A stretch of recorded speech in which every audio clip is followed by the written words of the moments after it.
We have breaking news coming into the Procrastination news station. I'm your host, Bob Cinos, now with a beard because I really just couldn't give a f anymore. And this just in. Sega, in a shocking turn of events, have decided to use their brains for a change and stop releasing inferior ports for the games that we all love, in favor of releasing the ports that they had with them the entire time for close to 10 years now. This is what Jonathan Sega had to say in an interview. Yeah, so there I was, walking out of the court hearing for my divorce after losing custody of my kids and losing over 50% of all my assets. And in the cab ride home, I was just really bored and decided to look up some Sonic games on my phone and play through Sonic 1, 2, and CD. Then I thought to myself, why didn't we release these versions on consoles? They're really good. So that's what I did. Karen, if you see this, please come back. We can work this out. I have money now. Please, please, please, please. Thank you so much, Jonathan Sega, for that interview, and good luck. For more news, stay tuned every morning at 8 a.m. Procrastination News Station, signing off.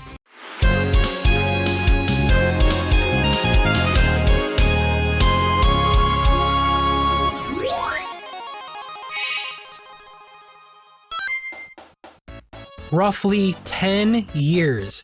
It took them roughly 10 years to finally bring these games to consoles. What took so long? Can you imagine how much money they could have saved if they just re-released these versions instead of just constantly getting new ROMs made from M2? Not to say the Sega Ages ports are bad, they're serviceable, but still nowhere near the quality of the Christian Whitehead ports. Which is why in 2021, when Sonic Origins was announced and I saw the widescreen Christian Whitehead ports returning, I had this reaction. Sonic 3! Sonic 3! Okay. Sonic 3 and Knuckles and Sonic Sonic 3! Let's go! Jump back. It exists! Christian Whitehead! Yes! Yes! Thank you! But that's just for Sonic 1, CD, and 2. Let's not skim over the giant elephant in the room. We need to talk about how for the longest time, Sonic 3 and Knuckles has been stuck in purgatory for God knows how long. Yup, I'm jumping right into this. For those that don't know, it's pretty much confirmed at this point, but yeah, Michael Jackson had some involvement with the Sonic 3 and Knuckles soundtrack, or more specifically, Sonic 3 soundtrack.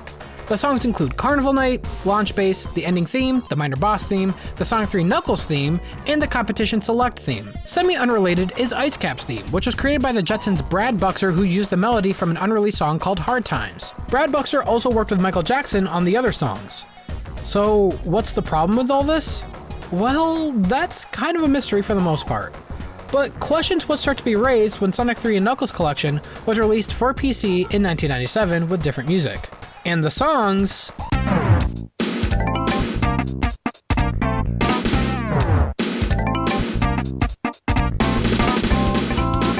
yeah, not really favored by the community.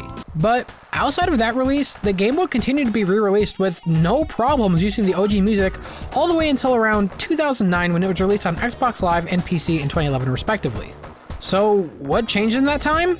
Pop star Michael Jackson has died. Yeah. So it's clear after Michael Jackson's death that Sega would start to see problems re-releasing Sonic 3, probably due to the Michael Jackson estate juicing every penny out of what Michael was worth. And this would continue to become increasingly clear as Sonic 1, CD, and 2 would see a healthy amount of re-releases, but not Sonic 3. In fact, for the past 10 years, Sega just straight up acted like this game didn't exist, which is what led fans to move on to other things like Sonic 3 Air, which is a mod that uses the Steam port of the games to give it a new HD look. But the absence of Sonic 3 only led to more questions as to the mysteriousness behind this whole soundtrack. The rumors are that Michael simply didn't want to be credited in Sonic 3 because he wasn't a fan of the Genesis's audio quality. Other rumors are that it was an under-the-table deal and it was never meant to be public. This is all just speculation though. What we do know is from Brad Buxer himself, who, I shit you not, just confirmed less than a month ago from this upload that Michael would tell Sega that he would do the music and then would just turn around and tell Brad Buxer to do it. Under my arm, a cassette player, I've been doing all the Sega Sonic the Hedgehog cues. Because the way Michael works is he'll tell Sega he'll do it and then he says, Brad, you do it, right? Kind of need to get that confirmation, but anyways, I think I'm getting a bit off topic here. Regardless, fans, including myself, were taken for a loop in 2019 when a beta version of Sonic 3 from 1993 was released online. And to the surprise of many, the music in the prototype were the songs we heard in the 1997 Sonic & Knuckles PC collection. Except instead of the songs being MIDI, which we didn't like, they were played using a Genesis sound chip, like the other songs in the game. And they sounded pretty damn good. The songs that were once not favored by the community was loved. It's clear that this prototype was before Jackson was brought in to do the music. When this came out, I realized this was the perfect way for Sega to re-release Sonic 3 again without having to deal with any of the Michael Jackson BS. The music was good. Yeah, they aren't the originals, but hey, if it means getting my hands on Sonic 3 again, I was all for it, as long as they used the newly found prototype music using a Genesis sound chip. So when Sonic Origins was announced and it included Sonic 3 alongside the Christian Whitehead ports, I was understandably excited. So that covers the backstory. The game is finally out. Is it good? Is it bad? Let's go right into it right now. Though I do want to start out with a small disclaimer that I had the incredible honor of working with Strategy Guide PR on the trailer for Sonic Origins, as well as a fun little mini-series called Speed Strats for the game that is still rolling out. First off, thank you so much for all the kind words. I'm glad you guys liked both of those. Seriously, the feedback we've been getting from the community has been incredibly heartwarming for both me and the team. Secondly, I do want to say that in no way is my opinion of this game representative of Strategy Guide's views. These are simply my own personal thoughts, and to flip that around, even though I got this incredible opportunity, I want to make it absolutely clear that it does not influence my thoughts on the game at all. I am always going to be honest with my audience, and that is something even the great people at Sega always ask me to do. So, here we go. First off, the 3D islands accompanied by the new Sonic Jam song remix are absolutely beautiful. Seriously, stuff like this is totally unnecessary, but adds to the collection's charm, and that's something I advocated for all the way back in my Sega Ports video. I wanted a collection made with love, and at first glance, this looked to be just that. Until you realize you need to pay extra to get the island camera. Dear Lord, alright, we have a few things to go over that was revealed before the game's release. Seriously, what the hell is this? An EA game? Why does this game need a chart to explain how to get the most out of your purchase? Don't ever do this again. All it did was confuse people and anger your fans. And that is made even worse when you realize the stuff they are using as DLC is laughable. Seriously, camera controls in the menu, letterbox backgrounds, additional music tracks? What? What is this? What are you doing? The stuff you are selling isn't even DLC. That's just stuff that should be in the base game. Stop it. Furthermore, I'm also incredibly disappointed with how they've handled the classic Sonic games that were already available for purchase before Origins came out. By that, I mean right before Sonic Origins was released, they delisted some of their classic games that would appear in Sonic Origins, like Sonic 1, Sonic CD, Sonic 2, and Sonic 3 and Knuckles. Why? Why give your consumers less to choose from? I understand you don't want to confuse them with an overabundance of these games, but this decision is a complete slap in the face to those who want an authentic classic Sonic experience, and I'll talk more about that later. Alrighty, with that stuff out of the way, what does this game have to offer at the full $45 value? You get the Christian Whitehead ports of Sonic 1, Sonic CD, Sonic 2, and the new version of Sonic 3 and Knuckles made by the Headcanon team.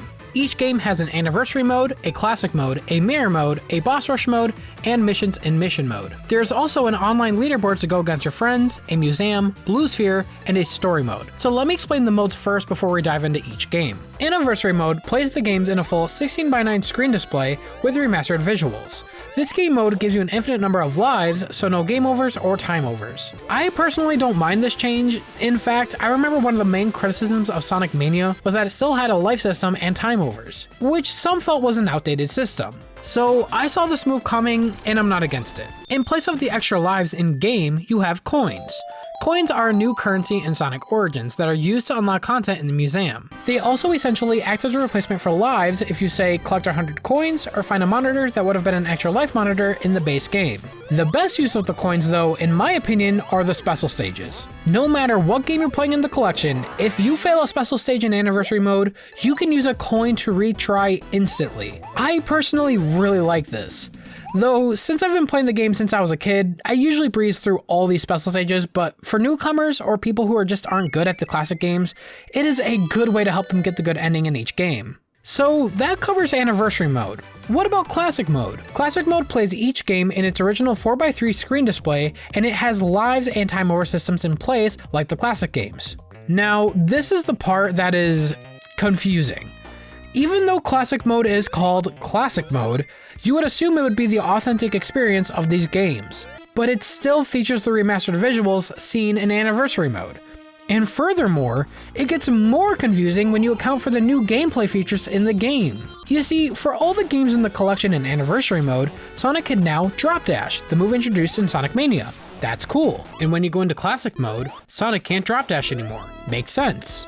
But why can Sonic still spin dash in Sonic 1 in Classic Mode? That makes no sense. Are you trying to be authentic or not? This is just handled all wrong. Anniversary Mode should have just had the option to choose between 16:9 or 4x3 with all the new features mentioned. Then Classic Mode should have just been the emulated ROMs of the old games.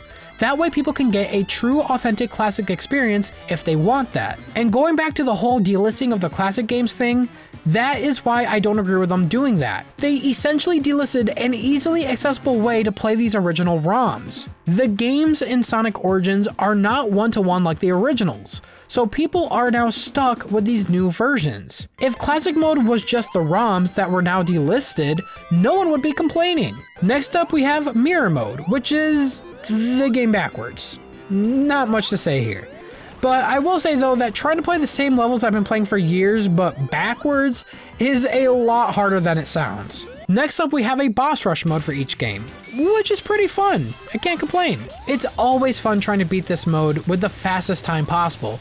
And speaking of time, there is a ranking and leaderboard section which allows you to retry any stage in any game with a simple press of a button.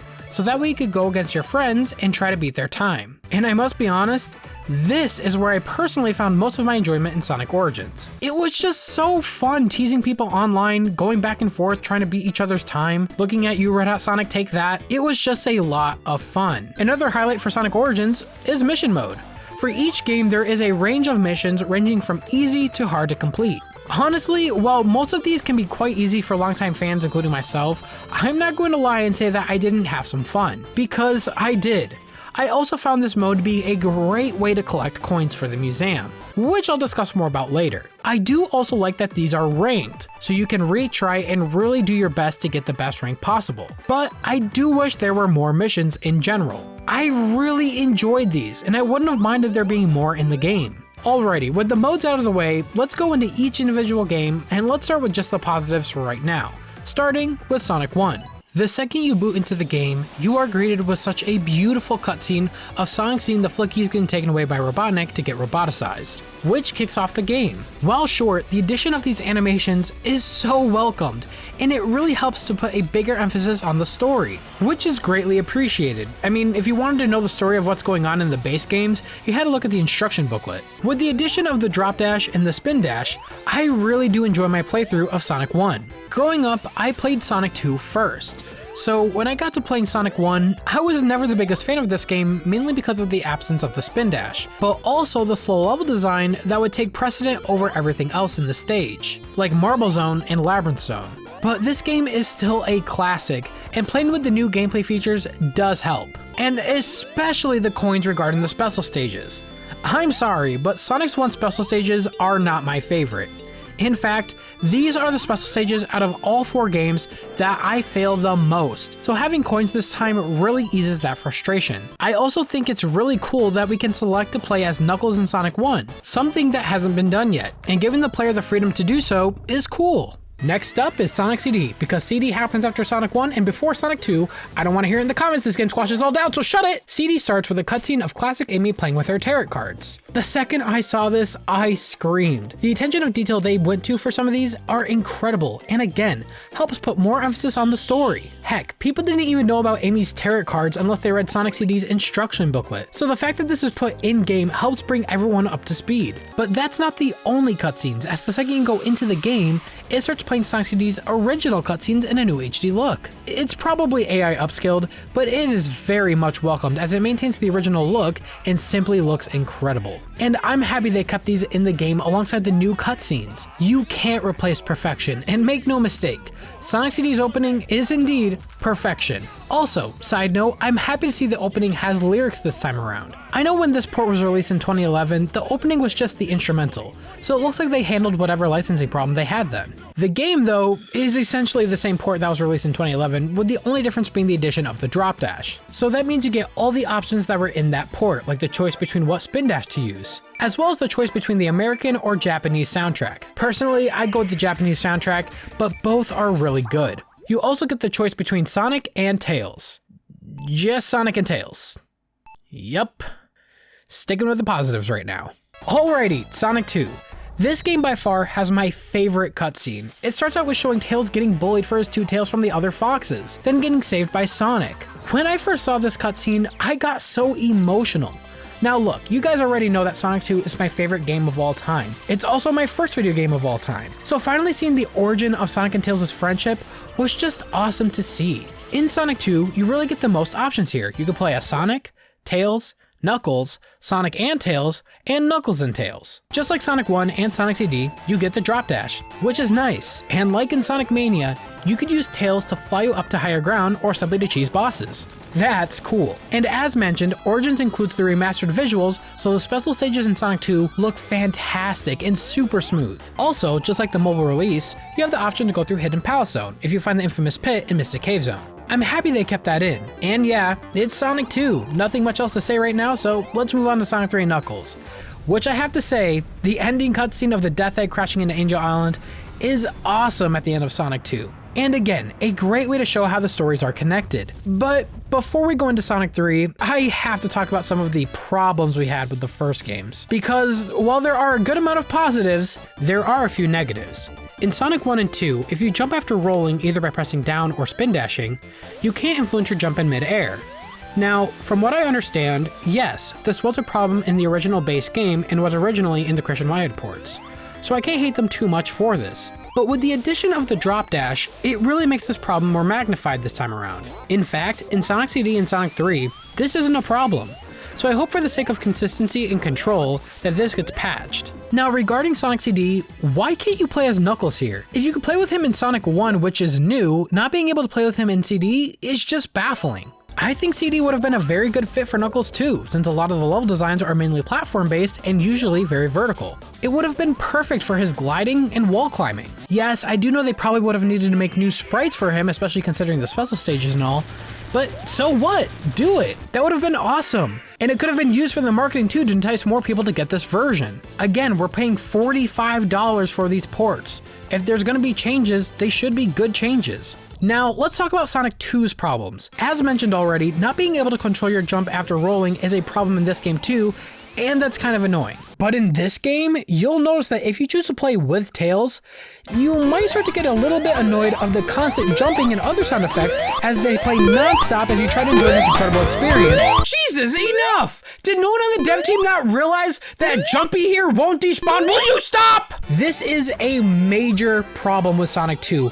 and that sucks because again, Sonic 2 is my favorite game, and right now, I can't really enjoy it in Sonic Origins. At least not with Tails. I'm not joking. If you're planning to play Sonic 2 in Sonic Origins, just choose one of the characters alone. Your ears will be thankful you did. And that's not the only problem Sonic 2 has.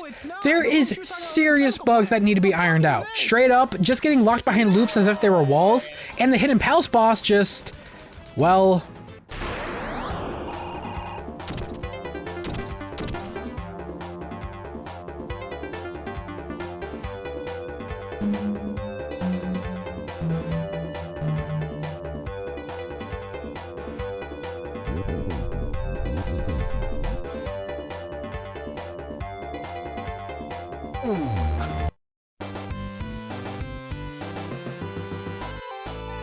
alrighty, that covers the majority of my problems with the first three games.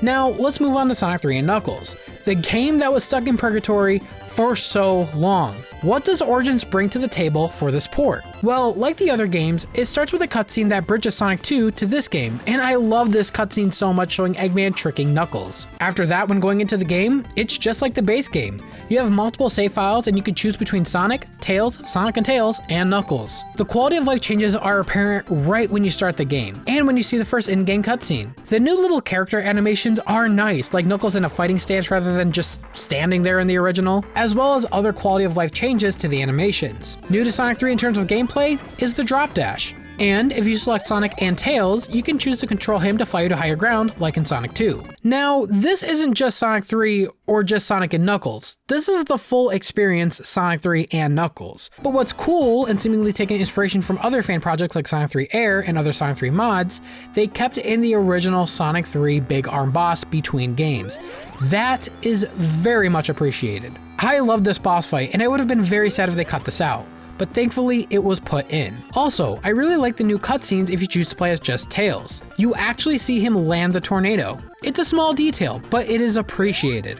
Also, there's a new Blue Sphere mode, which includes some features from Sonic Mania like teleportation and green orbs. Neat. And for those that want the original Blue Sphere, it's there too. Now, you must be wondering to yourself, after the game was not ported for so long and was dealing with a plethora of legal issues, how did they manage to release this game again? Did they buy the rights to the original songs? Did they use the beloved prototype music from 1993 using a Genesis sound chip? Or did they do something new altogether? Well, I'm glad you asked. You see, they...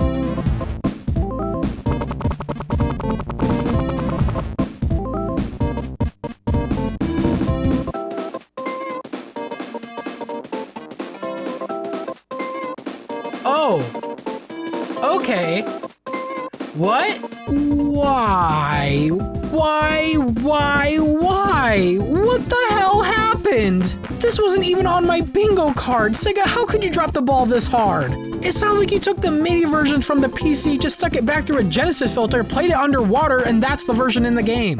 What? Did you not have the original files from 1993? Granted, the other songs in the game like Ice Cap truthfully don't sound that bad, but they still aren't quite up to the quality of the 1993 prototypes. You had a perfect out for this whole situation. The discovery of the 1993 prototype was a godsend to you and gave you such an easy way to go about handling the licensing issues with the game. Why didn't you just use those versions? I seriously can't fathom how you managed to do this. And seriously, what the hell is wrong with Carnival Night specifically? It doesn't even match the tone of the other stages, and the level themes aren't even the half of it. Almost every sound and level theme sounds horrible. Listen to the invincibility music in the original.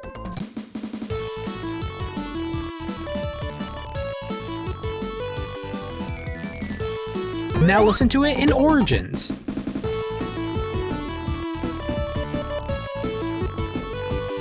But that's literally for everything in the game. Whatever, at least they didn't mess up any tracks in the game that already existed.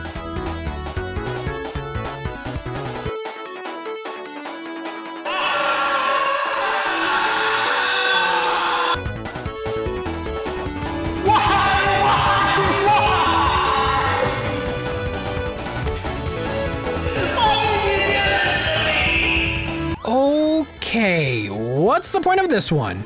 I understand the original Supersonic theme in the original game was repetitive as it was just the invincibility music on loop, but was this really an improvement? I guess it's not as repetitive as the original, so I'll give it that, but is June not able to make Genesis music without it sounding like Sonic 4 anymore? It's not awful, it's just, eh. What's even more confusing though is that the prototype Supersonic theme is really good. And you might be asking yourself, well, why didn't they just use that theme instead of making an entire new song? Beats me, because the prototype Supersonic theme is in the sound test, and it sounds so much better. Furthermore, has anyone else noticed how blurry Sonic Origins is? Look at these pictures side by side. You tell me which one looks better. From what I heard, they're lacking something called nearest neighbor. It is what games use to make pixels razor sharp no matter their size. For some reason, Sonic Origins lacks this. But don't worry, I'm not even joking. Someone already made a mod for this game to fix this issue on day one. That's how easy this could have been fixed. But a blurry picture and muffled sound effects is the least of this game's problems, because holy shit, are their bugs, and the majority of which I find to be in Sonic 3. Some as simple as hit detection, others as simple as dying for no reason, and embarrassingly, others that are glaringly bad and right in your face, like Tails not jumping on the yellow balls in the special stages. All the footage I've seen, and all while recording for this review, Tails would just go right through everything. It's one thing to have some bugs every now and then, but it is another to just straight up not give a shit. And no, I'm not specifically blaming Stealth or anyone at Headcanon, I'm blaming the people higher up. To me, a problem like this is equivalent to Sonic Colors Ultimate, how the intro stages were just straight up broken. Problems like that are right in your face with no shame is just pissing me off. Hell, they even got the songs in the sound test wrong. How do you not know what Door into Summer is?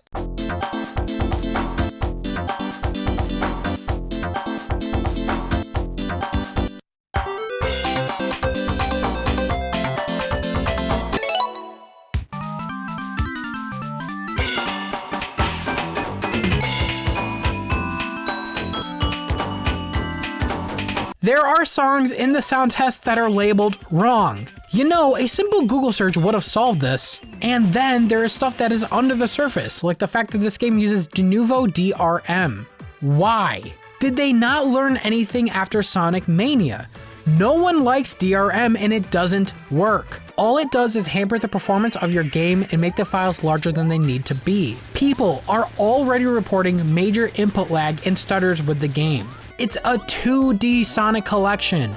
There should be buttery, smooth performance across the board. And day one, people are already modding this game. No one is pirating your game. DRM doesn't work. Stop using it. There is a reason Sonic Mania was updated a year later to take it out. It's garbage, and people reported Mania feeling so much better after it was taken out. Sega, please listen to your consumers on this one and stop doing the literal exact opposite of what we want. I do want to mention the story mode in this game, which is all the games in the collection put together chronologically with cutscenes in between to link them together. Now, you might be asking yourself how this is any different from selecting the game on the menu. Simple. It's not. It's just a way to play through all the games back to back without any menus in between. Think of it kind of like the egg shuttle in Sonic Colors. I personally wouldn't have minded there being more cutscenes in this version of the game. In fact, there is a really cool intro animation for Sonic Origins that has stuff that isn't in any of the cutscenes, like Sonic and Knuckles boss fight. That stuff is cool. Why not play a cutscene like that after Sonic defeats Knuckles in the boss fight? Or more cutscenes in general in between levels. I understand not wanting to interrupt the experience, but having more cutscenes in the actual game itself would have differentiated story mode from, say, selecting regular anniversary mode in the menus. That way, people that don't want cutscenes in between the gameplay could play anniversary mode, and those that do want to experience the new cutscenes in between levels could play the story mode for something more narratively focused. Just seems like a missed opportunity. I didn't quite get to talk about the museum yet, so yeah, like past Sonic collections, there is an area to look at art, listen to songs, and watch movies. Most of this is stuff you've probably already seen before, but there is a few awesome stuff like concept art of Knuckles or Sonic's supposed family. But I feel like they could have done even more here to unlock cool stuff. Why not put some IDW comics or at least their covers in, like what Mega Collection did with the Archie stuff? Regardless, it's still kind of cool. And yeah, that's Sonic Origins. And if I'm honest, I'm a little mixed. This collection isn't bad, far from it. But this is definitely not the definitive way to play these games. Some of this stuff just comes off as a bit lazy and incredibly undercooked. And then there is just stuff that screams incompetency, like the music and sound effects not being the same, songs in the sound test being labeled wrong, taking out the drop dash in classic mode but for some reason leaving in the spin dash in Sonic 1, not using nearest neighbor so the game could look HD, trying to make people pay extra money for DLC to get an extra 100 coins in the game, when you could literally just go into debug mode and spawn as many coins as you want. Like, the stuff I'm listing right now aren't bugs. It's incompetence and a lack of basic quality assurance. It's a lack of passion and a lack of respect the Sonic series deserves. Do you guys remember the Sonic 1 and 2 decompilations that were released on PC? They are essentially the Christian-rated ports of the game properly brought to PC.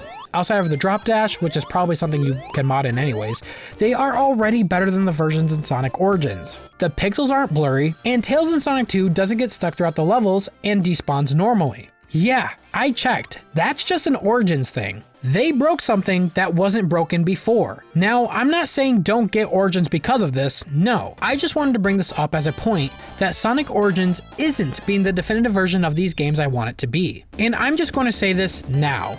Sonic 3 Air is better than what we have in Origins in almost every single way. The game looks way better than it does in Origins. You can choose what soundtrack you want between the original and the prototypes, and guess what? They didn't mess up the prototype soundtracks here. They sound good like they should.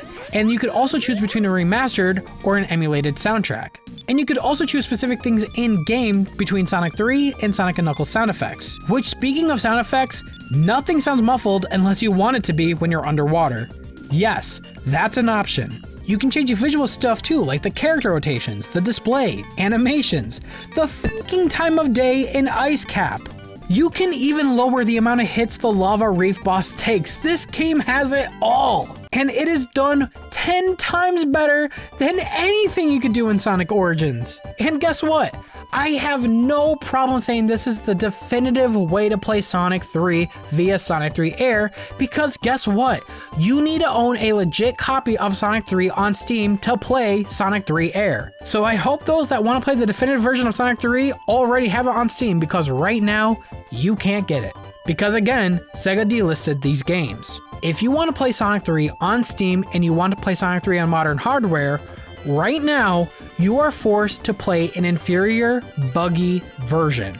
Does that seem right to you? Because it doesn't seem right to me. And on top of that, people are expected to pay $45 for worse? This game desperately needs a patch to justify that price point. Fix Sonic's jump movement after being in a ball in Sonic 1 and Sonic 2, fix Tails not despawning in Sonic 2, fix Tails not jumping in the special stages in Sonic 3, fix the plethora of bugs and glitches in the game like hit detection, turn on nearest neighbor so everything in Sonic Origins looks more HD, and for the love of all that is holy, update the soundtrack and the sound effects in Sonic 3. If you do all of these, then sure, I will happily recommend Sonic Origins as the definitive version. But considering Sega's recent track record of not properly patching out bugs after Team Sonic Racing and Sonic Colors Ultimate, I have literally no reason to expect Sonic Origins to do the same. And because of that, I literally have no reason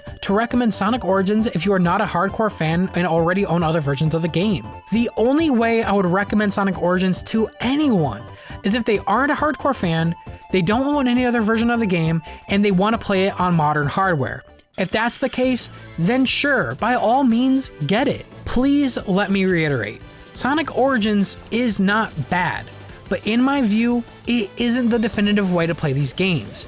It can be though, but it's up to Sega if they want to make these versions the definitive editions by implementing some much needed patches. Your regular casual Sonic fan won't notice half the stuff I've been mentioning, and I'm sure they probably won't see anything wrong with these titles. And that's fine. I hope people get this game and really enjoy themselves. But the problem is, I'm not a casual fan. I've been playing these games since I was a baby. I'm gonna notice some small, minuscule details that are off, and I only call them out because I want the best for Sonic. But I won't lie and say that I didn't have some fun. I did.